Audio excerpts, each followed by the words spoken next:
Hey everybody, it's Drew and a fun little history lesson today on why free trade is for real idiots. And to help with the discussion, from the 19th century, Count Sergei Witte, the railroad minister and the finance minister of the Russian Empire at the late 19th century.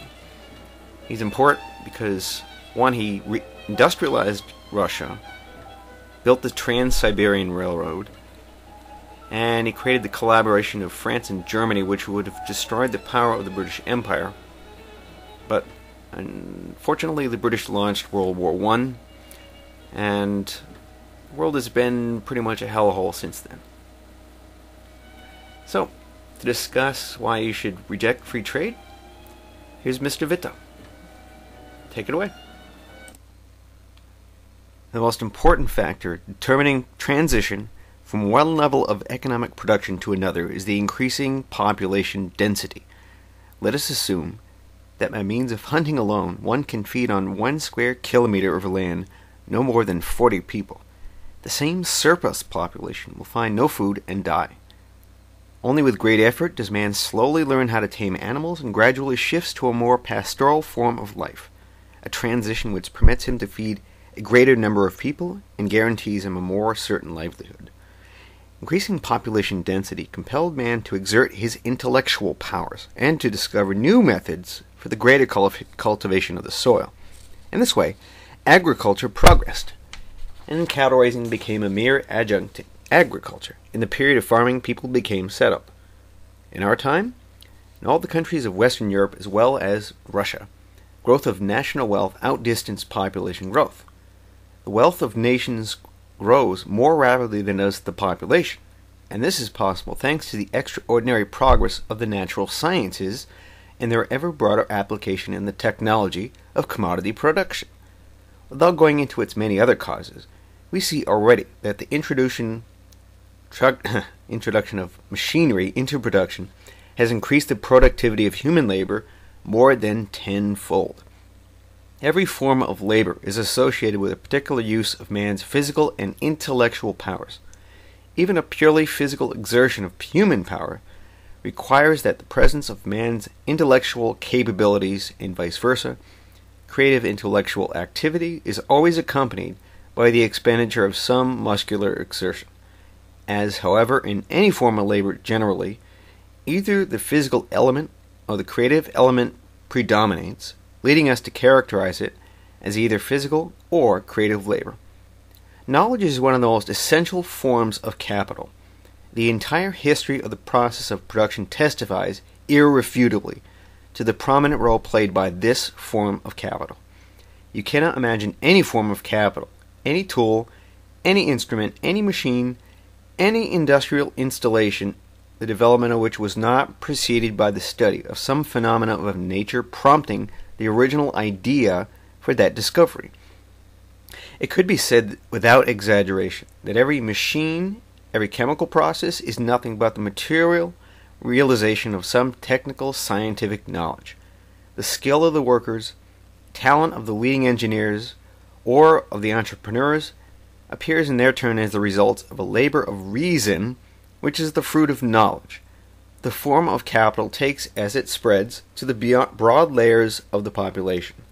Not less important in this respect are the provisions for providing greater access to knowledge to the entire population.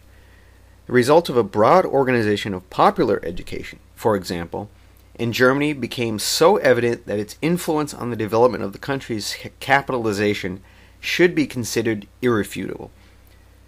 Two objectives must be aimed for in education. First, to secure a high level of scientific organization in the education system, thereby expanding the field of scientific thought to which we owe the most fundamental discoveries, and second, an expanded dissemination of general practical knowledge, which contributes to raising the quality of labor, both physical and intellectual, on all levels. Scientific and practical knowledge, stimulated through such an organization of education, develop even closer and firmer bonds, as we observe in Germany, by which the process of production and the capitalization associated with it are advanced. developing their theoretically convincing, but for individual countries, practically useless axioms of free trade, Adam Smith and a number of his more thoughtful disciples operated mainly for the benefit of England. This superbly developed theory enticed even statesmen and countries with a poorly developed national economy onto the road of free trade. It strengthened the economic dependence of those countries on England and secured for a long time the trade and industrial ascendancy of that nation. In the 1850s and 60s, enthusiasm for the idea of free trade was universal. Bitter experience, however, soon convinced people of the drawbacks to the untimely application of this theory. In addition to the detrimental results of the untimely application of the principles of free trade, an unquestionable influence on the shift towards protectionism was exerted by the German economist Friedrich, who with particular emphasis exposed the shortcomings of the dominant English school of economists and demonstrated its ever-present necessity for each country to strive for the independent development of all its productive forces. Just as there can be no freedom in the unlimited struggle of all individuals against each other, where the weaker become dependent upon the stronger, so also in the struggle against peoples. Under the rule of free trade principle, the weaker nations become dependent on the stronger, which surpasses them, and they are given no possibility for a normal development. Every country must therefore develop itself independently and take necessary measures to secure for itself the possibility of development. Wealth of a nation consists not so much in the sum of exchange values it disposes of, but rather in its labor, and in the diversity of its productive forces, which create those values, and for those whose benefit it must strive for a many-sided development. But the single individual cannot accomplish this by himself. This is the function of a state, the nation, which comprises the link between the individual and mankind. Every nation traverses a series of successive stages of development, the highest of which is the commercial industrial phase. A policy of protectionism, the establishment of primarily moderate customs duties, serves as the means to this achievement of that highest phase. List has penetrated deeper into the meaning of protectionism. He saw in it only a temporary school for the nation, a means to defend its national freedom, and a potentially for unfolding the powers of the nation in order to more extensively participate in the labor of the world. He is the first one to establish the relationship between protectionism and nationalism, but not a narrow-minded nationalism striving only for a greater amount of goods for itself and at the cost of others, but rather a nationalism of a higher order. Each nation must develop all its capabilities in order to acquire in the broader universal labor process and in the free exchange with other nations the opportunity to contribute as much as possible to the treasure house of the world.